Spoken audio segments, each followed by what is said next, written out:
This channel does not promote any violent, harmful, or illegal activities. All content provided by this channel is meant for an educational purpose only. Barasat medical college আর সেই medical কলেজে চোখ চুরির অভিযোগে সুর চড়াচ্ছে এবার BJP.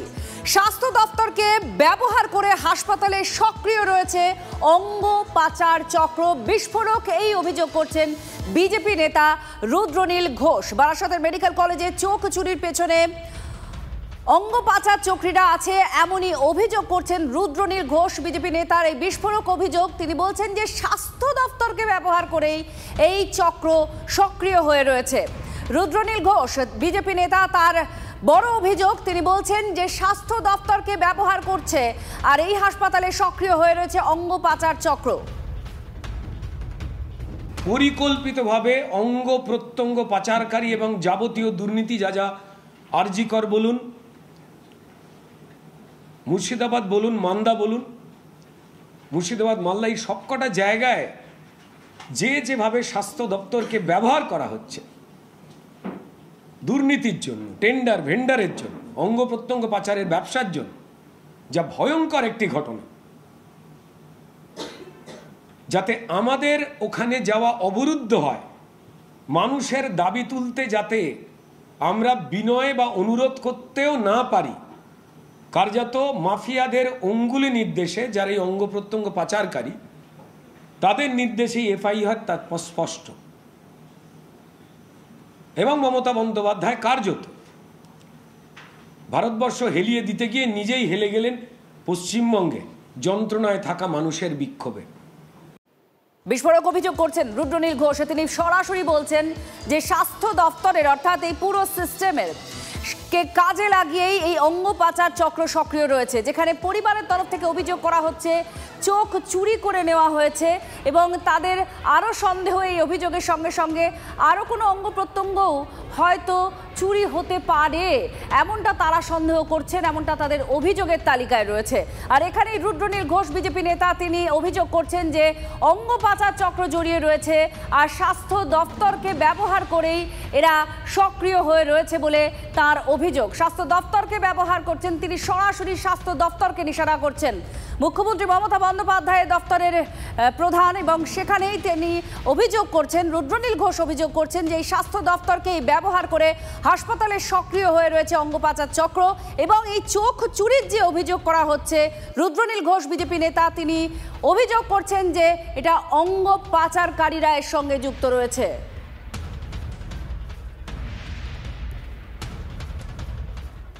Barasat হাসপাতালে মৃতদেহের চোখ চুরির যে অভিযোগ, দ্বিতীয়বার তার জন্য ময়না তদন্ত হলো মৃত প্রীতম ঘোষের। ম্যাজিস্ট্রেটের উপস্থিতিতেই করা হয়েছে ময়না তদন্তের ভিডিওগ্রাফি। আপনাদের একদম শুরুর দিকে যখন যাচ্ছিলেন বিশেষজ্ঞ চিকিৎসকরা ময়না তদন্তের জন্য, সেই ছবি আপনাদের আমরা দেখিয়েছিলাম এবং এই মুহূর্তে আমরা জানতে পারছি যে দ্বিতীয়বার ময়না তদন্ত হয়ে গিয়েছে প্রীতম ঘোষের ম্যাজিস্ট্রেটের উপস্থিতিতে। দীপঙ্কর আমাদের প্রতিনিধি আরও আপডেট দিচ্ছেন। দীপঙ্কর, কি খবর? দেখো, কিছুক্ষণ আগে অর্থাৎ দুপুর 3টে নাগাদ ময়না তদন্ত করবার জন্য যে 3 সদস্যের কমিটি হয়েছে, সেই 3 সদস্যের কমিটি ম্যাজিস্ট্রেটের সামনে তারা ভেতরে ঢুকেছেন এবং সেই 3 সদস্যের কমিটি দীর্ঘক্ষণ ধরে তারা ভেতরে ছিলেন, মর্গের ভেতরে। ময়না তদন্তের কাজ যে শেষ হয়ে গেছে সেটা আমরা জানতে পেরেছি এবং পরিবারের লোককেও ডেকে দেখানো হয়েছে যে প্রকৃতপক্ষে কী হয়েছে। যদিও এখনও পর্যন্ত তারা সংবাদ মাধ্যমের সামনে কিছু বলেননি, তবে আমরা চেষ্টা করব একটু ভেতরের যারা রয়েছেন তাদের সঙ্গে একটু যদি দেখা করা যায়। আসলে তারা ভেতরে কাজ করছেন এবং ভেতরে এই মুহূর্তে কমিটি রয়েছে এবং একই সঙ্গে যেটা প্রচেষ্টা রয়েছে যে ওই দেহ পরিবারের হাতে তুলে দেওয়ার, পরিবারের লোকও সেই তোড়জোড় করছেন যাতে এমনিতেই 3 দিন হয়ে গেছে, এরকম একটা অবস্থায় দেহ নিয়ে শ্মশানে চলে যাওয়া, এরকম সৎকার করা, এমনটাই তারা প্রচেষ্টা করছেন। পাশাপাশি একটা বিষয় নিয়ে ইতিমধ্যে আমরা দেখছিলাম কিছুক্ষণ আগে পর্যন্ত তর্ক হচ্ছিল যে এই যে দীপঙ্কর, পরিবারের লোকজন কি মর্গের সামনে আছেন? একটু কথা বলা সম্ভব? দেখো, এখনো পর্যন্ত একদমই পরিবারের লোকজন এখনো পর্যন্ত আছেন এবং তাদের সঙ্গে কথা বলা সম্ভব হচ্ছে। এই যে তদন্ত প্রক্রিয়া, দ্বিতীয়বার ময়না তদন্ত হলো, তাদের যে অভিযোগ, তারা কতটা আশ্বস্ত হচ্ছেন সরকারের এই সমস্ত পদক্ষেপে বা হাসপাতালের এই পদক্ষেপে? কি বলছেন? যে দিদি এইমাত্র বেরোলেন, তার সঙ্গে একবার কথা বলার চেষ্টা করি। যে আপনাকে ভেতরে নিয়ে গেছিল, আপনি কি আশ্বস্ত হলেন? এখন কথা বলতে পারছেন না, কথা বলতে পারছেন না, অসুস্থ। কি দেখালো? আপনারা ভেতরে গেলে কি বলবেন? আমাদের দেখায়নি, আমাদের বডি হ্যান্ড ওভার করার জন্য সাইন করে নিয়েছে। বডি হ্যান্ড ওভার করে দেবেন? হ্যাঁ, সাইন করলে? হ্যাঁ। আপনি তো এর আগেও গেছিলেন ভেতরে? পরিবারের অন্যরা রয়েছেন যারা এতক্ষণ ধরে বারবার তাদের সাথে একটু কথা বলার চেষ্টা করি। উনি ভীষণ ভেঙে পড়েছেন। আপনারা তো মানে আপনারা কি মনে করছেন এবার বিচার পাবেন?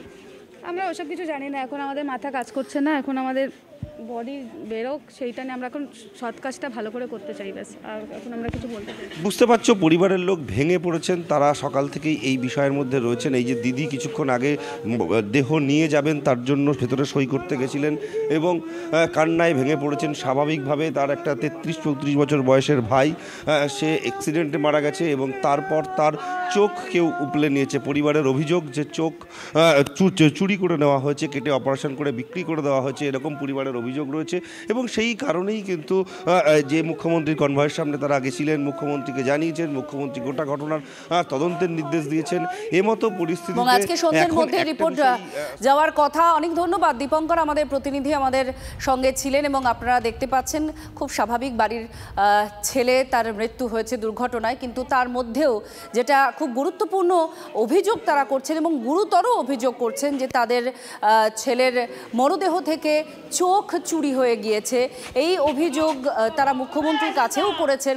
আর তারপরে একাধিক পদক্ষেপ সরকারের। আমাদের তো এরকম বলার কোনো কথা নয়। আমরা একটা মেডিকেল বোর্ড আজকে হয়েছে, সেই মেডিকেল বোর্ডে আমরা আবার পোস্টমর্টেম করলাম, করে আমরা যা যা দেখেছি সেগুলো পুরোটাই ভিডিওগ্রাফি হয়েছে এবং ভিডিওগ্রাফি ভালো করে করা হয়েছে যাতে এটা এভিডেন্স হিসেবে থেকে যায়। চাইলে ভবিষ্যতেও এটা দেখে কেউ আরও ওপিনিয়ন দিতে পারেন এবং আমাদের যেটা রিপোর্ট সেটা আমরা খুব তাড়াতাড়ি দিয়ে দেবো। চোখটা কীভাবে গেল আমাদের যেটুকু আমাদের ওপিনিয়ন আমরা দিয়ে দেবো। হ্যাঁ, আমাদের যেটা ওপিনিয়ন আমাদের রিপোর্টে সেটা লেখা থাকবে। আমরা সমস্ত অর্গান এই ভিডিওগ্রাফিতে তুলে রেখেছি, নিজেরাও দেখেছি, মুখে বলেছি এবং ভিডিওগ্রাফিতে আপনারা জানেন যে ছবি এবং কথা দুটোই থাকে এবং সেখানে বলাও হয়েছে, ছবিও তোলা আছে। কোর্ট যদি মনে করে সেখান থেকে দেখতে, তারা দেখতে পারবে, পুরোটাই ছবি তোলা আছে, এভিডেন্স পুরো রাখা আছে। খুব তাড়াতাড়ি, খুব তাড়াতাড়ি। চোখের ব্যাপারে যে বিষয়টা বারবার অভিযোগ করা হচ্ছে, চোখ তুলে নেওয়া হচ্ছে, কেউ বলছেন ইঁদুরে খেয়ে নিয়েছে, এটা তো আপনারা প্রাইমারি থেকে বুঝতে পারবেন। হ্যাঁ, সেটা আমরা যেটা বুঝলাম, আমার ওপিনিয়ন বা রিপোর্টের কথা আমি তো এখানে বলতে পারবো না আপনাদের সামনে। আমাদের রিপোর্ট খুব তাড়াতাড়ি দেওয়া হবে এবং তার এক কপি বাড়ির লোকের কাছেও যাবে, সুতরাং আপনারা সেখান থেকে সেই ইনফরমেশন পেয়ে যাবেন।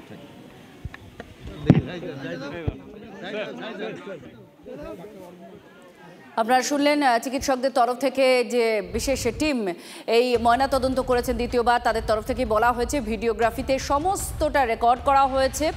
আর যা সমস্ত অভিযোগ রয়েছে সেই অভিযোগের শোনার পরেই আদালত, এই ম্যাজিস্ট্রেটের তরফ থেকে দ্বিতীয়বার ময়নাতদন্তের কথা বলা হয়। ম্যাজিস্ট্রেটের উপস্থিতিতে দ্বিতীয়বার ময়নাতদন্তের কথা বলা হয়, যেখানে ভিডিওগ্রাফি করার কথাও বলা হয় এবং পুরো বিষয়টাই ভিডিওগ্রাফি করা হয়েছে। পরিবারের লোকজন তারা এই মুহূর্তে অপেক্ষায় রয়েছেন, কান্নায় ভেঙে পড়েছেন। খুব স্বাভাবিক, বাড়ির ছেলে তার মৃত্যু হয়েছে, কিন্তু গুরুতর যে অভিযোগ চোখ চুরির, এই অভিযোগ যেমন তারা করছেন তার পাশাপাশি একাধিক বিষয় সামনেও আসছে। দীপঙ্কর আমাদের প্রতিনিধি আমাদের সঙ্গে রয়েছেন। দীপঙ্কর, কান্নায় ভেঙে পড়েছে পরিবার আমরা দেখলাম, আর ময়নাতদন্তকারী চিকিৎসকও বললেন যে খুব তাড়াতাড়ি রিপোর্ট দেওয়া হবে। আপাতত কিছু তথ্য। দেখো, যেটা চিকিৎসকদের সঙ্গে কথা বলে আমরা চিকিৎসকদের কথা শোনালাম, সেই চিকিৎসকরা যেমন একসঙ্গে কথা বললেন আমাদের সঙ্গে, যেটা বারবার তিনি বললেন যে তারা বুঝেছেন কি অবস্থা হয়েছে, চোখ উপরে নিয়েছে না ইঁদুরে খেয়েছে সেটা তারা বুঝতে পেরেছেন, কিন্তু সংবাদ মাধ্যমের সামনে তারা এক্ষুনি কিছু বলতে চান না। তারা যেটা চান গোটা রিপোর্টটি দপ্তরে পাঠানো, স্বাস্থ্য দপ্তরে পাঠানো, হাসপাতাল কর্তৃপক্ষকে পাঠানো, পুলিশের কাছে পাঠানো এবং একই সঙ্গে পরিবারে পাঠানো, মুখ্যমন্ত্রীর দপ্তরেও পাঠাতে হতে পারে। এখন বিষয় হচ্ছে যে প্রকৃতপক্ষে কী হয়েছিল, রিপোর্টে কী আসবে সেটা একটা বড় বিষয়। এখন যে অবস্থা, সেই অবস্থা থেকে এই দেহ পরিবারের হাতে তুলে দেওয়া হবে, তার যে প্রক্রিয়া তুমি দেখতে পাচ্ছ। পরিবারের লোক ইতিমধ্যে কান্নায় ভেঙে পড়েছেন। তারা এখানে সেই সকাল থেকে রয়েছেন। তাদের ভাই 3 দিন আগে প্রায় মারা গেছেন, তো এই অবস্থায় তারপরে মৃতদেহ নেওয়ার সময় চোখ উপড়ে নেওয়া। কিন্তু এই ঘটনা নজিরবিহীন ঘটনা, এরকমভাবে মুখ্যমন্ত্রীর কনভয়ের সামনে তারা পৌঁছে যেতে পেরেছিলেন বলে তারপর এই ঘটনা ঘটতে পেরেছিল। এই যে বিশেষজ্ঞ টিম যারা বিশেষভাবে তারা এখন এই মুহূর্তে বেরিয়ে বেরিয়ে যাচ্ছেন। তুমি দেখতে পাচ্ছ যে এই টিম হাসপাতাল কর্তৃপক্ষ তারা এতক্ষণ ধরে ছিলেন ভেতরে এবং এই টিম এখন বেরিয়ে যাচ্ছেন। তারা তদন্ত করে কি রিপোর্ট তৈরি করবেন সেটা মেডিকেল কলেজ কর্তৃপক্ষকে জানাবেন। অবশ্যই তদন্তের রিপোর্টের দিকে আমাদের নজর থাকবে। ময়না তদন্তের রিপোর্ট খুব দ্রুতই দেওয়া হবে, ময়না তদন্তকারী চিকিৎসক সেটা জানালেন। আর তার সঙ্গে সঙ্গে স্বাস্থ্য ভবনের তরফ থেকেও তদন্ত কমিটি তৈরি করা হয়েছে। আজ সন্ধ্যের মধ্যেই রিপোর্ট জমা দিতে বলা হয়েছে। আর এর মধ্যেই এই ময়না তদন্ত প্রক্রিয়া দ্বিতীয়বার সেটা হলো, পরিবারের হাতে দেহ তুলে দেওয়া হবে। পরিবার এখন অপেক্ষায়।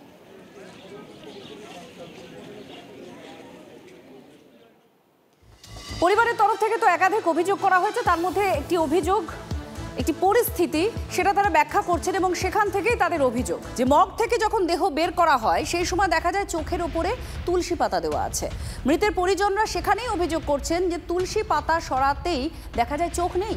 কর্তৃপক্ষের কাছে অভিযোগ জানান তারা বলেন ইঁদুরে চোখ খেয়ে নিয়েছে, আরও অঙ্গ চুরি হয়ে যেতে পারে বলে এখন আশঙ্কা করছেন পরিবারের লোকজন। দোষীদের শাস্তির দাবিতে ফুঁসছে মৃতের পরিবার। তারা বলছেন যে মর্গে কেন তুলসী পাতা দেওয়া থাকবে চোখে, বা তারাই বা কেন তুলসী পাতা দেবে চোখে, এই প্রশ্ন তারা করলেন। আর সেখানেই তারা ষড়যন্ত্রের অভিযোগ করছেন।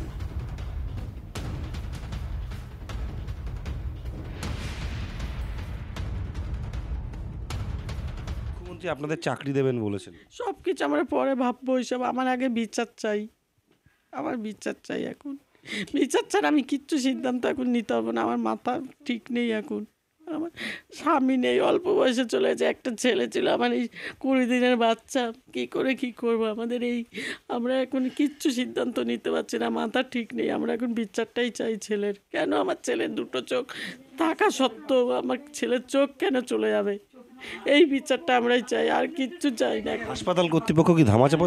না, হাসপাতাল থেকেই এটা হয়েছে। মানে যখন অ্যাক্সিডেন্ট হয়েছিল তারপরে কি চোখের কোনো ক্ষতি হয়েছিল? না, ক্ষতি হয়নি, চোখের কোনো ক্ষতি হয়নি, চোখ ভালো ছিল, দুটো চোখই ভালো ছিল। মারা গেছে তার চোখ আমাদেরকে বলেছে একবারও যে তার চোখ দুটো তুলে নেওয়া হয়েছে। আমরা কি ডোনেট করেছি না আমরা কি কোনো ওই চোখ কি আমরা সাইন করেছি না আমরা নিজের থেকে বলেছি যে চোখ দুটো দেয়া হবে? তাহলে এটা কীভাবে করে? এটা রীতিমতো ব্যবসা, রীতিমতো এখানে হচ্ছে, রীতিমতো এখানে ওরা ষড়যন্ত্র। সেটা ইঁদুরে খায়নি, রীতিমতো চোখ সুন্দরভাবে আলগোছে চোখটাকে তুলে নেওয়া হয়েছে। হ্যাঁ, এটা কেন করবে বলুন আপনারা? মুখ্যমন্ত্রী এটাই বলেছে যে এর একটা যে মা কিংবা বউর একটা চাকরি। আমরা চাচ্ছি চাকরি বড় কথা, আগে এইটা আগে তদন্ত হোক, চাকরিটা বড় কথা নয়। আমরা চাচ্ছি আগে চোখটা যেহেতু চলে গেছে, চোখটা তদন্ত কেন করবে এটা? নামেই বারাসত মেডিকেল কলেজ হাসপাতালের মর্গে চরম অব্যবস্থার ছবি। মর্গে 10টি ফ্রিজারই খারাপ, অর্থাৎ যেখানে মরদেহ রাখা হয়, দেহ ফেলে রাখা হয় তার জন্য মেঝেতে বরফ চাপা দিয়েই মৃতদেহ রাখা হয়। হাসপাতালে মর্গে বেওয়ারিশ লাশে স্তূপ হয়ে রয়েছে, বিস্ফোরক দাবি হাসপাতাল সূত্রের। আর মৃতের চোখ চুরির এই অভিযোগেই তোলপাড় এখন বারাসত হাসপাতাল।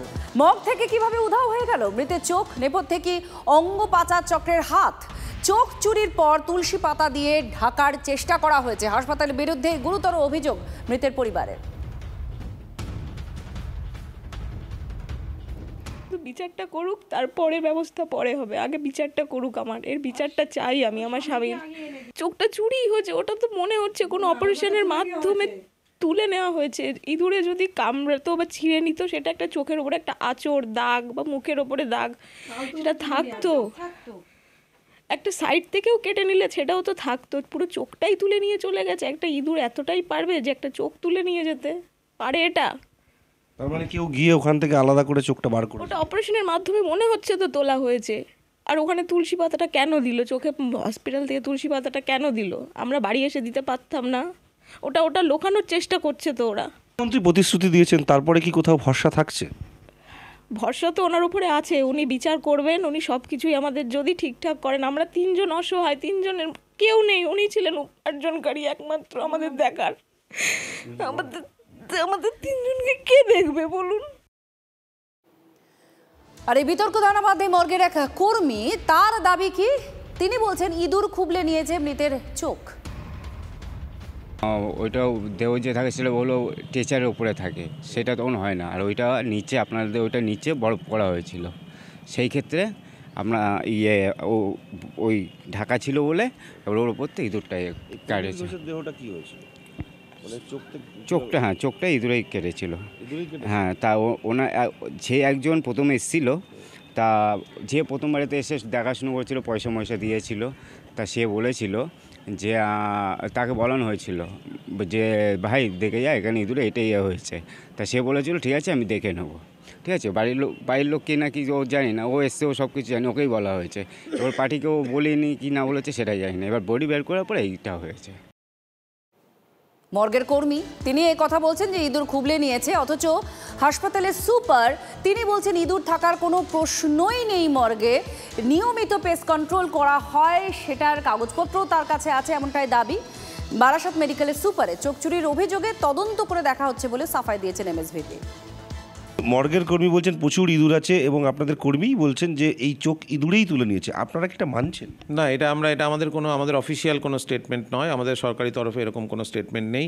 আমরা আমাদের এখানে হসপিটালে নিয়মিতভাবে পেস্ট কন্ট্রোল করি এবং তার অফিসিয়াল অর্ডার আমাদের কাছে রেগুলারলি যায় এবং তারা আসে, তারা যে বিভিন্ন জায়গায় পেস্ট কন্ট্রোল করে তার ডকুমেন্টও আমাদের কাছে আছে নির্দিষ্ট, এবং সার বেসিসে তাদের। মর্গে নাকি প্রচুর ইঁদুর থাকে। না, এটারও ইঁদুর থাকার কোনো বক্তব্য নেই, কারণ মর্গে একটা জায়গা যেখানে ইঁদুর থাকার কোনো ব্যাপার নেই। তাহলে চোখটার অবস্থান কি হলো? সেটা তদন্ত থেকেই উঠে আসবে, সেটা আমার পক্ষে এখনই বলা সম্ভব নয়। পিএম হোক এবং তদন্ত, আমাদের যে ইন্টারনাল তদন্ত আছে সেটা হোক, তারপরেই জানা যাবে যে এক্স্যাক্টলি কী হয়েছে। কর্মীদের বিরুদ্ধে একটা অভিযোগ আসছে যে পয়সা নেয়, সেলাই করে দেওয়া, বা আজ এই দেহের ক্ষেত্রেও নাকি পয়সা নেওয়া হয়েছে। এটাও কিন্তু এখনও অবধি আমাদের কাছে কিন্তু কোনো ডকুমেন্টেড বা লিখিত কোনো অভিযোগ এখনও অবধি কেউ জমা দেয়নি, কিন্তু আমরা দিলে আমরা তার ব্যবস্থা ডেফিনেটলি নেব যদি এরকম কোনো ঘটনা ঘটে থাকে। অভ্যন্তরীণ তদন্ত কমিটি ইতিমধ্যেই কাজ শুরু করে দিয়েছে। মানে একদিকে চোখ নেই, অন্যদিকে ইঁদুর বলছেন হাসপাতালে নেই, তাহলে এই যে চোখ ছিল না এটা কি আপনি দেখেছেন? মানে এইটা কি মানছেন যে চোখ ছিল না? না, এটা আমার তো দেখুন একটা যেটা ব্যাপার হচ্ছে যে এইখানে এটা পুরোটাই পুলিশ মর্গের ব্যাপার, সেখানে যে কেউ যখন তখন ঢুকতে পারে না। এখানে আমারও এখতিয়ার নেই অ্যাজ এ এমএসভিপি ওখানে যাওয়ার। এটা একমাত্র যারা এখানে এক্সপার্ট, এই বিষয়ের এক্সপার্ট, যেটা ফরেন্সিক মেডিসিনের ডক্টর, অটোপসি সার্জন, তারাই যাবে, এবং আমি যাদেরকে আপাতত এনটাইটেল করেছি এনকোয়ারির জন্য তারা একমাত্র এনটাইটেল। এখানে আমার যাওয়ার কোনো প্রশ্নই নেই, এবং সেজন্য আমার মতামতের এখানে কোনো জায়গা নেই, বা কী হয়েছে এক্স্যাক্টলি আমি সেই জায়গাটা বলতেও পারবো। আপনি কি আলাদা করে কোনো খোঁজ নিয়েছি? আমি আলাদা করে এইদের কাছেই বলেছি, পুরো আমাকে এক্স্যাক্ট দেখে, মানে কেন হাওয়া উড়ো খবর দিয়ে কোনো লাভ নেই, যেটা সঠিক উঠে আসবে সেটাই আমার কাছে বললে আমি আপনাদের কাছে আবার জানাতে পারবো।